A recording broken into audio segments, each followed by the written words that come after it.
शरद पवार के परिवार में उत्तराधिकार की लड़ाई, अजीत या सुप्रिया, कौन होगा एनसीपी प्रमुख का राजनीतिक वारिस। कुछ दिनों से एनसीपी नेता अजीत पवार पर लगातार सस्पेंस बना हुआ है कि आखिर वो क्या करना चाहते हैं। पहले ये कहा गया कि वो एनसीपी छोड़कर बीजेपी के समर्थन से सीएम बनना चाहते हैं। फिर अफवाह उड़ी कि कहीं न कहीं इसके पीछे शरद पवार का मौन समर्थन है, लेकिन दोनों नेताओं ने बार बार ऐसी किसी भी संभावना का खंडन किया। तो सवाल वहीं आकर ठहर गया है कि आखिर अजीत पवार की मंशा क्या है। पार्टी के अंदरूनी सूत्रों के अनुसार ये थोड़ी अलग तरह की लड़ाई है। इसे परिवार के अंदर उत्तराधिकार की जंग भी माना जा रहा है।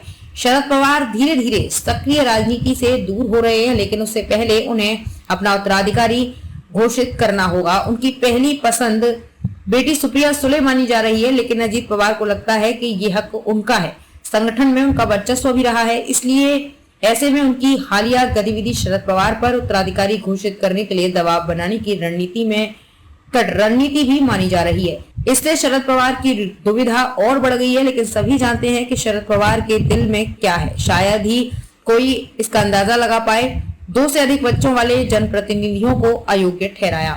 एनसीपी नेता अजीत पवार ने कहा कि 2 से अधिक संतान वाले लोगों को किसी प्रकार की छूट नहीं दी जानी चाहिए और यहाँ तक कि ऐसे सांसदों और विधायकों को भी चुनाव लड़ने के लिए अयोग्य ठहराया जाना चाहिए।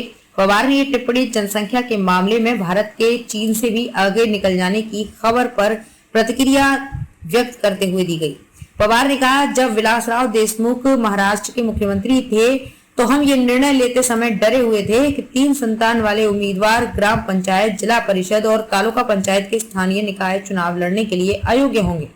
आज लोग पूछते हैं कि सांसदों और विधायकों के बारे में भी इस तरह का निर्णय क्यों नहीं लिया गया। पवार का बयान तोड़ मरोड़ कर दिखाया।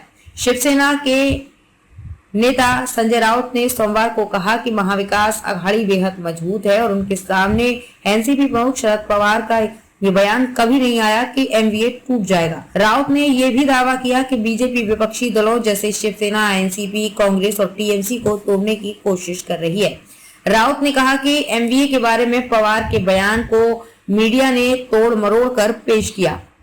गठबंधन बहुत मजबूत है और राज्य भर में एक साथ रैलियां आयोजित कर रहा है। रविवार को पवार ने कहा कि तीनों पार्टियां एक साथ काम करने की इच्छा रखती हैं और प्रकाश आंबेडकर के वंचित बहुजन अघाड़ी के एमवीए में शामिल होने के बारे में कोई चर्चा नहीं हुई है। राउत ने कहा, शिवसेना और कांग्रेस नेता राहुल गांधी एक साथ हैं, लेकिन पवार विशेष महत्व के पात्र हैं। पवार साहब का मानना है कि अगर हम साथ रहे तो हम 2024 में बीजेपी को हरा सकते हैं और बड़ी संख्या में लोकसभा सीटें जीत सकते हैं। मुझे नहीं लगता कि वो एमवीए पर ऐसा रुख ले रहे हैं, क्योंकि हम लगातार चर्चा और विचार विमर्श करते हैं। मेरे सामने कभी भी उनका ऐसा कोई बयान नहीं आया कि एमवीए नहीं होना चाहिए या उसे टूट जाना चाहिए।